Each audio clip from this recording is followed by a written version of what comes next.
Bob, for a while things in the middle innings were starting to look a little messy, a little ugly. How would you sort of sum up the entirety of the game, given how things were looking there for a while? Well, good offense can make some of those things go away, and then we've had those are as good at bats as we've had in a while.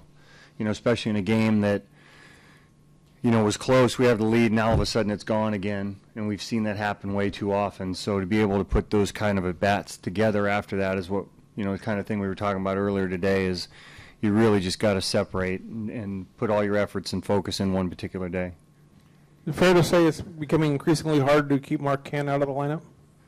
He's not out of the lineup, so yeah, he's been great. I mean, really overall, if you look at his year, it's been a pretty good year. And as I said a couple times too, I think the sickness that he had really kind of set him back some. Not only performance during that, but getting back into the swing of things after it. So he's ready to play every day. What did you think of Doolittle's outing? That first time out there, you're always worried about that. That's why you don't just stick him in the closer's role. I thought he threw some really good pitches. It looked like he had some good life on his fastball at times. Was trying to mix in all his pitches. Usually, you get out there your first time, you want to throw all fastballs. So, the walk more than anything, I think, toward the end, maybe the endurance a little bit. So we're probably still. It's good to get him in a game like that, and hopefully we can just increase it from there. Was Kendall okay? He came out after 8. Yeah, it's an left oblique strain. Might be a little while. Yeah, well, I think it was the second to last pitch he felt it before he came out, and he was pitching well. He was going to go back out for the 7th, and his pitch count was under control. But we may be looking at an issue with him.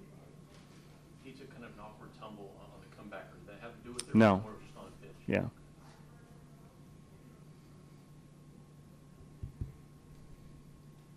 Is he getting MRI or what's going on? He'll have it looked at, but to this point, we're not sure. It's not an X-rayable thing, and that's all we can do right here. So they'll take a harder look at it, probably tomorrow.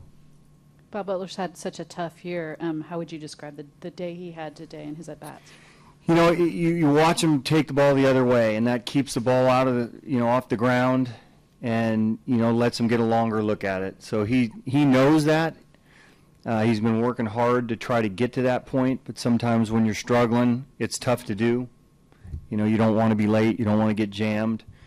But when he sees the ball a little bit deeper and thinks right center field, he gets the barrel on it a little more often, keeps it off the ground, and certainly, his at-bats are better because of it.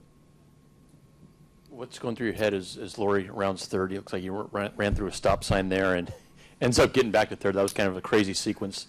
Yeah, it was good offense over. You have some good offense. Some of the issues that you've had over the course of the day can, you can sweep those under the rug.